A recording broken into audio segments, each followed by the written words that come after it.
नमस्कार। आकाशवाणी से प्रस्तुत है समाचार संध्या।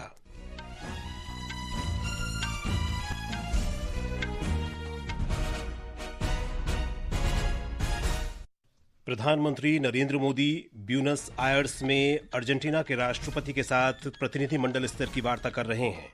रक्षा, कृषि, नवीकरणीय ऊर्जा, व्यापार और निवेश एजेंडे में शीर्ष पर। विश्व बैंक ने भारत को दुनिया के सर्वाधिक आर्थिक समानता वाले देशों में चौथा स्थान दिया।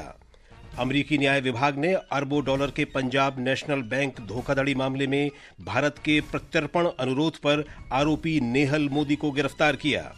झारखंड के रामगढ़ जिले में बंद पड़ी कोयला खदान ढहने से 4 लोगों की मौत, 6 को बचाया गया।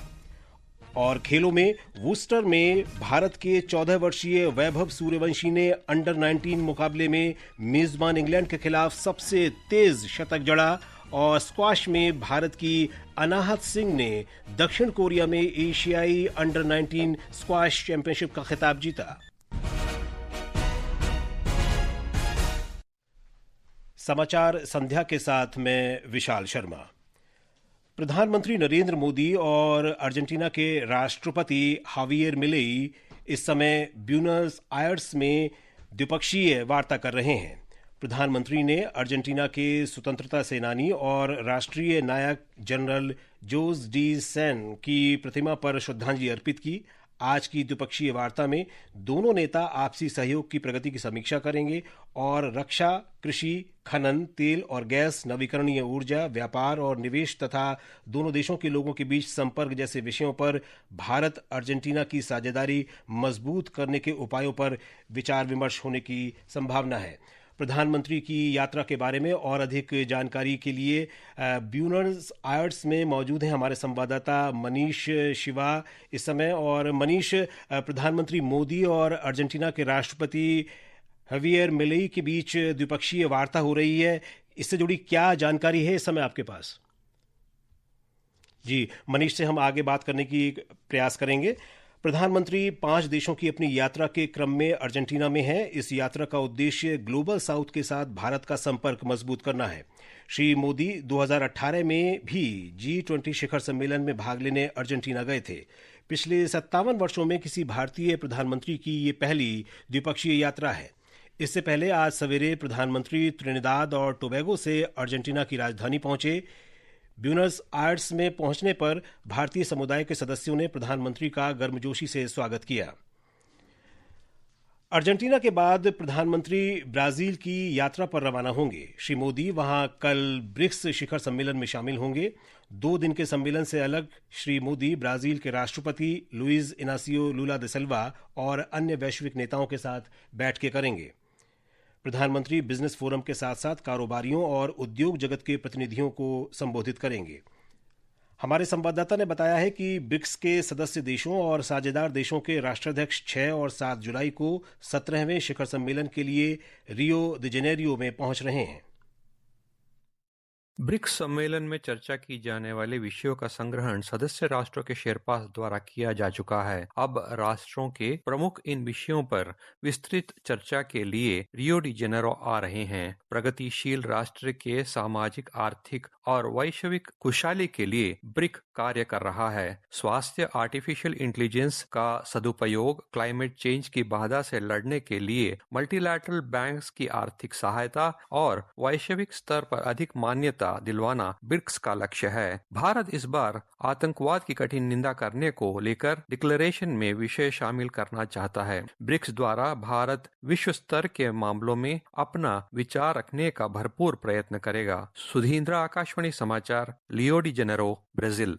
और एक बार फिर चलते हैं ब्यूनस आयर्स, जहां मौजूद है हमारे संवाददाता मनीष शिवा। और इस समय वहां पर बातचीत चल रही है। अर्जेंटीना के राष्ट्रपति और प्रधानमंत्री मोदी के बीच द्विपक्षीय वार्ता हो रही है। जी मनीष, जो वार्ता हो रही है, क्या जानकारी है आपके पास इस वार्ता के बारे में? हाँ जी, वार्ता फिलहाल चल रही है और ऐसी अपेक्षा है कि ज्यादातर जो डिस्कशन है वो ट्रेड रिलेशंस के ऊपर बेस्ड रहेगा, जिसमें अगर भारत की ओर से देखा जाए तो हमारी कोशिश रहेगी कि डिजिटल पब्लिक इंफ्रास्ट्रक्चर या फिर टेलीमेडिसिन या digital health care, pharmaceutical sector इनके लिए काफी अपॉर्चुनिटीज है अर्जेंटीना में। तो मुझे लग रहा है इसकी कोशिश होगी कि इनको पुश किया जाए। और दूसरी तरफ अगर देखा जाए तो अर्जेंटीना के पास क्रिटिकल रेयर अर्थ मिनरल्स जैसे लिथियम, कॉपर, ये इनका काफी उपलब्धि है। और आजकल सारी टेक्नोलॉजीज में रिचार्जेबल बैटरी हो गया, इसके लिए ये सब की काफी जरूरत पड़ती है। तो हम ये उम्मीद कर सकते हैं कि ज्यादातर जो चर्चा है इन विषयों पर होगी। विशाल जी, धन्यवाद मनीष इस जानकारी के लिए। इससे पहले प्रधानमंत्री ने कल शाम पोर्ट ऑफ स्पेन के प्रतिष्ठित रेड हाउस में त्रिनिदाद और टोबैगो की प्रधानमंत्री कमला प्रसाद बिसेसर के साथ व्यापक वार्ता की। दोनों देशों ने बुनियादी ढांचे और फार्मास्यूटिकल सहित कई क्षेत्रों में सहयोग बढ़ाने के लिए 6 समझौतों पर हस्ताक्षर किए। ये समाचार आकाशवाणी से प्रसारित किए जा रहे हैं। ताज़ा समाचार जानने के लिए आप हमारे social media handle x@AIR News Hindi को फॉलो कर सकते हैं। समाचार संध्या में आपका फिर स्वागत है। विश्व बैंक ने भारत को विश्व के सर्वाधिक समानता वाले देशों में शामिल किया है। विश्व बैंक के अनुसार भारत का गिनी सूचकांक 25.5 है और ये भारत को विश्व में आर्थिक दृष्टि से चौथा सर्वाधिक समतावादी देश बनाता है। पहले 3 देश स्लोवाक गणराज्य, स्लोवेनिया और बेलारूस हैं। एक रिपोर्ट। गिनी सूचकांक से जाना जा सकता है कि किसी देश में किस प्रकार लोगों के बीच समान रूप से आय, संपत्ति और खपत का बंटवारा होता है। भारत का सूचकांक उन सभी अन्य 167 देशों से बेहतर है जिनके बारे में विश्व बैंक ने आंकड़े जारी किए हैं। गिनी सूचकांक में भारत की स्थिति चीन और अमेरिका से काफी बेहतर है। आर्थिक समानता का लक्ष्य प्राप्त करने की दिशा में भारत की यात्रा लगातार जारी है। वर्ष 2011 में भारत का गिनी सूचकांक 28.8 था, जो वर्ष 2025 में 25.5 हो गया। यह आंकड़े दर्शाते हैं कि भारत आर्थिक प्रगति के साथ साथ सामाजिक समानता की दिशा में लगातार प्रगति कर रहा है। सुपर्णा की रिपोर्ट के साथ समाचार कक्ष से आनंद पाठक। लोकसभा अध्यक्ष ओम बिरला ने आज भारत की स्वास्थ्य सेवा प्रणाली को गुणवत्तापूर्ण, सुलभ और किफायती बताया। उन्होंने नई दिल्ली में इनोवेटिव फिजिशियन फोरम IPF मेडिकॉन 2025 के 7वें वार्षिक अंतर्राष्ट्रीय सम्मेलन का उद्घाटन के दौरान ये बात कही।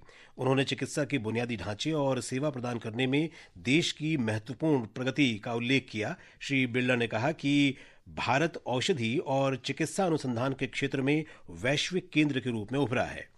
सूचना और प्रसारण तथा संसदीय कार्य राज्य मंत्री एल मुरुगन ने कहा है कि आयुष्मान भारत योजना देश के आम लोगों को बेहतरीन चिकित्सा सुविधाएं उपलब्ध कराने में बेहद लाभकारी है। उन्होंने ये बात आज तिरुवनंतपुरम में Shri Uthradom Tirunal institute of medical sciences के 14वें दीक्षांत समारोह में कही। केंद्रीय मंत्री ने कहा कि पिछले 10 वर्षों में देश में मेडिकल कॉलेजों की संख्या 387 से बढ़कर 776 हो गई है। बिहार में कोई भी पात्र मतदाता सूची का विशेष गहन पुनरीक्षण SIR कार्य जोर शोर से जारी है। इसका उद्देश्य है कोई भी पात्र व्यक्ति मतदाता सूची से बाहर न रह जाए। बूथ स्तर के अधिकारी, BLO पर्यवेक्षक, चुनाव अधिकारी, राजनीतिक पार्टियों द्वारा नियुक्त बूथ स्तर के एजेंट और कार्यकर्ता गहन पुनरीक्षण के लिए जमीनी स्तर पर काम कर रहे हैं। निर्वाचन आयोग ने एक वक्तव्य में कहा है कि 1 करोड़ 4 लाख से अधिक गणना प्रपत्र प्राप्त हुए हैं। ये संख्या इस वर्ष 24 जून को बिहार में पंजीकृत कुल मतदाताओं का 13.19% है। श्री अमरनाथ जी यात्रा के तीसरे दिन आज शाम 5 बजे तक 20,000 से अधिक तीर्थयात्रियों ने अमरनाथ जी पवित्र गुफा के दर्शन किए। 3 जुलाई को शुरू हुई 38 दिनों की श्री अमरनाथ जी की वार्षिक यात्रा निर्बाध रूप से जारी है। ये यात्रा दक्षिण कश्मीर के अनंतनाग जिले के नुनवान पहलगाम और मध्य कश्मीर के गांदरबल जिले के बालतल आधार शिविर के 2 मार्गों से हो रही है। उपराज्यपाल मनोज सिन्हा ने कहा कि श्री अमरनाथ जी यात्रा के लिए समूचे जम्मू कश्मीर में उत्साह का वातावरण है। तीर्थयात्री दोनों मार्गों पर सभी प्रकार के प्रबंध, सुविधाओं और सुरक्षित वातावरण पर अपनी प्रसन्नता व्यक्त कर रहे हैं। इतनी ज्यादा खुशी रहती है यहाँ आने के बाद कि मतलब लगता है कि जीवन यहाँ आने के बाद सिद्ध हो रहा है। अच्छी यात्रा है, आओ यात्रा करनी चाहिए, पर अपने कुछ जो यहाँ के प्रशासन के रूल्स नियम है वो ही फॉलो करके अपनी सुरक्षा के लिए वो जो यहाँ प्रशासन ने जो नियम बनाए, रूल्स है, वो फॉलो करके करेंगे तो हमारी सुरक्षा बेहतर रहेगी। इस बीच अमरनाथ यात्रा के पहलगाम जत्थे में शामिल एक वाहन दुर्घटनाग्रस्त हो गया, जिसमें 36 श्रद्धालु घायल हो गए। ये घटना रामबन के चंद्रकोट स्थित एक लंगर स्थल पर हुई। वाहन नियंत्रण से बाहर होकर वहां खड़े दूसरे वाहनों से जा टकराया। घटना में 4 वाहन क्षतिग्रस्त हो गए। घायलों को उपचार के लिए रामबन स्थित जिला अस्पताल पहुंचाया गया। यात्रियों को आगे की यात्रा के लिए अन्य वाहनों में ले जाया गया। झारखंड के रामगढ़ जिले के मांडू प्रखंड में आज एक बंद कोयला खदान का हिस्सा ढहने से 4 लोगों की मौत हो गई। सेंट्रल कोलफील्ड लिमिटेड (सीसीएल) की परियोजना में अवैध खनन के दौरान यह हादसा हुआ। बचाव दल ने मलबे में दबे कुल 10 लोगों में से 6 लोगों को जिंदा बाहर निकाला है। घायलों को अस्पताल में भर्ती कराया गया है। रामगढ़ के उपायुक्त फैज अक अहमद मुमताज ने कहा कि हादसे की जांच की जाएगी और दोषियों के खिलाफ सख्त कार्रवाई होगी। ये समाचार हमारी वेबसाइट www.newsonair.gov.in और हमारे न्यूज ऑन एआईआर ऐप पर भी उपलब्ध हैं। अमेरिकी न्याय विभाग ने भारतीय अधिकारियों को सूचित किया है कि भगोड़े आर्थिक अपराधी नीरव मोदी के भाई नेहल मोदी को कल गिरफ्तार किया गया है। ये गिरफ्तारी भारत के प्रवर्तन निदेशालय और केंद्रीय अन्वेषण ब्यूरो के प्रत्यर्पण अनुरोध के बाद की गई है। प्रवर्तन निदेशालय ने कहा है कि अमेरिकी अभियोजन में दर्ज शिकायत के अनुसार 2 मामलों में प्रत्यर्पण की कार्रवाई की जा रही है। एक मामला धन शोधन और दूसरा आपराधिक षड्यंत्र का है। नेहल मोदी भारत में अरबों डॉलर के पंजाब नेशनल बैंक धोखाधड़ी मामले में वांछित है। ईडी और सीबीआई की जांच में पता चला है कि नेहल मोदी नीरव मोदी के पैसे के धन शोधन के अपराध में मुख्य रूप से शामिल था। बिहार के पूर्व मुख्यमंत्री और वरिष्ठ नेता लालू प्रसाद ने आज राष्ट्रीय जनता दल के अध्यक्ष पद का पदभार संभाल लिया। हाल ही में हुए पार्टी संगठन चुनाव में उन्हें 13वीं बार पार्टी अध्यक्ष चुना गया। पटना में राष्ट्रीय जनता दल की कार्यकारिणी की बैठक में निर्विरोध चुने जाने के बाद उन्होंने अध्यक्ष पद का कार्यभार ग्रहण किया। और अब बात खेलों की। दक्षिण कोरिया के गिमचियोन में भारत की अनाहत सिंह ने एशियन अंडर 19 स्क्वाश चैंपियनशिप में लड़कियों का खिताब जीत लिया है। फाइनल में उन्होंने हांगकांग चीन की चेयूंग टीसी को 3-0 से हराया। अनाहत ने लगातार गेम में 11-7, 11-2, 11-8 से जीत हासिल कर स्वर्ण पदक अपने नाम किया। वूस्टर में इंग्लैंड के साथ लड़कों के अंडर 19 टीम के चौथे एकदिवसीय क्रिकेट मैच में आज भारत के 14 वर्षीय वैभव सूर्यवंशी ने सबसे तेज शतक बनाने का रिकॉर्ड अपने नाम किया। उन्होंने सिर्फ 52 गेंदों में 10 चौके और 7 छक्कों के जरिए अपना शतक पूरा किया। वे 78 गेंदों में 143 रन बनाकर आउट हुए। वैभव की पारी की मदद से भारत ने 50 ओवर में 9 विकेट पर 363 रन बनाए। जवाब में इंग्लैंड ने ताज़ा समाचार मिलने तक 17 ओवर में 2 विकेट पर 114 रन बना लिए हैं।